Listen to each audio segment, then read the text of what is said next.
تین طرح کے مسائل جو ہیں وہ بہت زیادہ ہیں عام پاپولیشن میں۔ پہلے تو ہے انگزائٹی،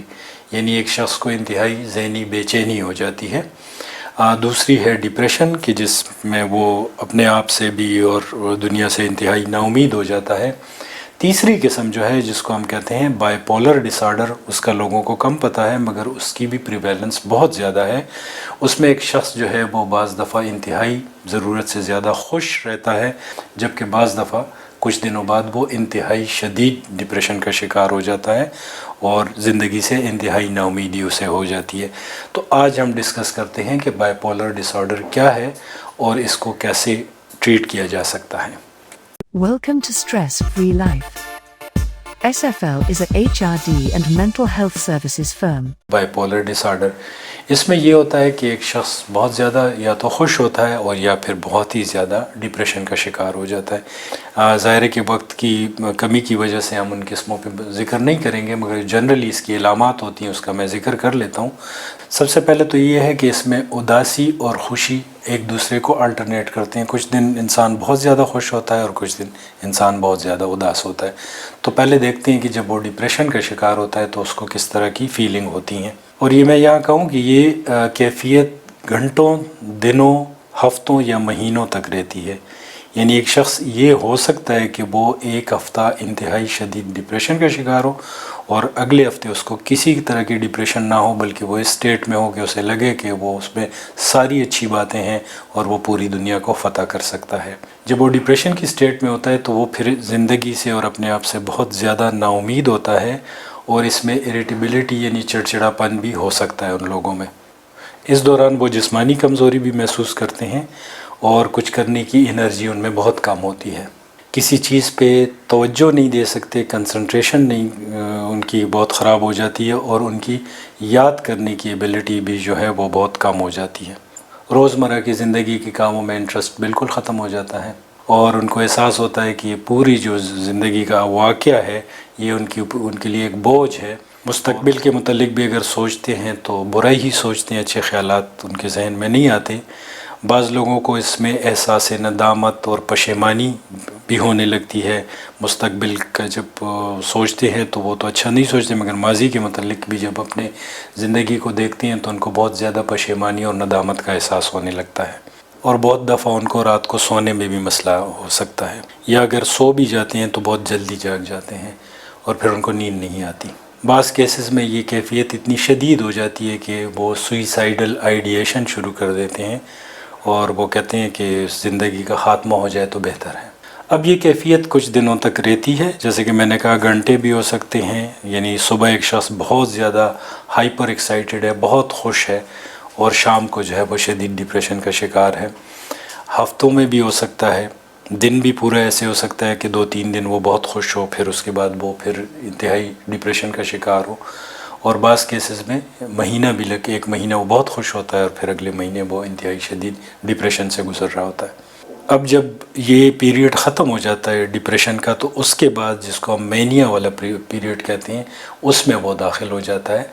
اور وہ ضرورت سے زیادہ خوش ہوتا ہے۔ اس کو لگتا ہے کہ وہ پوری دنیا کو فتح کر سکتا ہے، دنیا کی ساری اچھی باتیں اس کے اندر ہیں، اور پھر اگر وہ سوچتا ہے مستقبل کے متعلق تو بڑے بڑے اس کے عزائم ہوتے ہیں، اور بعض دفعہ یہ کیفیت اتنی شدید ہو جاتی ہے کہ حقیقت سے اس کا ذہن بہت دور ہو جاتا ہے، اور بعض لوگ جب ان کو آبزرو کر رہے ہوتے ہیں، ان کی باتیں دیکھ رہے ہوتے ہیں، تو ان کو لگتا ہے کہ یہ جو بھی پلان کر رہے ہیں یا جو فیوچر کے متعلق جو اچیو کرنے کا بتا رہے ہیں اس کا حقیقت سے کوئی تعلق نہیں ہے، اور وہ ان کو حیرت ہوتی ہے کہ یہ شخص ایسی باتیں کیوں کر رہا ہے۔ کافی سارے ٹاسک اٹھا لیتے ہیں، بہت سے ٹاسک کو ایک ساتھ کرنے کی کوشش کر رہے ہوتے ہیں، اور نئے قسم کے عجیب قسم کے آئیڈیاز ان کے ذہن میں آتے رہتے ہیں جو کہ وہ لوگوں کے ساتھ شیئر کرنا چاہتے ہیں، اور اگر کوئی شخص ان کو ریڈیکیول کرے ان کے آئیڈیاز کو یا ان کا مذاق اڑائے تو وہ بہت جلدی ایجیٹیٹ ہو جاتے ہیں اور اپنا دفاع کرنا شروع کر دیتے ہیں۔ نیند بہت کم ہو جاتی ہے، اکثر اوقات ان کی بھوک بھی بہت کم ہو جاتی ہے اس دوران۔ اس کیفیت کا ایک بہت بڑا نقصان یہ بھی ہوتا ہے کہ یہ ضرورت سے زیادہ رسک لینے لگتے ہیں، اپنے جو معاشی معاملات ہیں اس میں بڑے بڑے رسک لے لیتے ہیں، ایسے پروجیکٹس میں ہاتھ ڈال لیتے ہیں کہ جو کہ ان کے ذہن کے اندر تو ہوتے ہیں ان کا سکسیس، مگر ریئلٹی سے ان کا کوئی تعلق نہیں ہوتا، اور بعض دفعہ ایسے ڈیسیجن لیتے ہیں کہ جو بہت زیادہ رسکی ان کے لیے، ان کی فیملی کے لیے، یا جن لوگوں کے ساتھ ان کا انٹریکشن ہوتا ہے ان کے لیے ہو سکتے ہیں۔ بائی پولر ڈس آرڈر کے لیے دوائیاں موجود ہیں اور اس کا علاج کیا جا سکتا ہے، مگر اس میں ایک بہت بڑا مسئلہ یہ ہوتا ہے کہ چونکہ ان لوگوں کے موڈ سوئنگز ہوتے ہیں، کبھی یہ ڈپریسڈ ہیں، کبھی خوش ہیں، تو یہ مسلسل جو ہیں دوائیوں کا استعمال نہیں کرتے۔ تو ایک تو ضروری ایلیمنٹ یہ ہے کہ جو بھی اس کی دیکھ بھال کرنے والے ہیں، اگر وہ دیکھ لیں کہ کسی شخص کو بائی پولر ڈس آرڈر ہے، اس کو میڈیکیشن ریکمینڈ کی گئی ہے، تو اس بات کا خیال رکھیں کہ وہ جس بھی کیفیت سے گزر رہا ہو وہ دوائیوں کا مسلسل استعمال کریں۔ اس کیفیت میں سائیکو تھراپی کا بہت امپورٹنٹ رول ہے، اس وجہ سے بھی ہے کہ جب میڈیکیشن کو ٹیپر آف کیا جائے تو وہ بھی آسانی ہو جاتی ہے۔ پھر جو ہے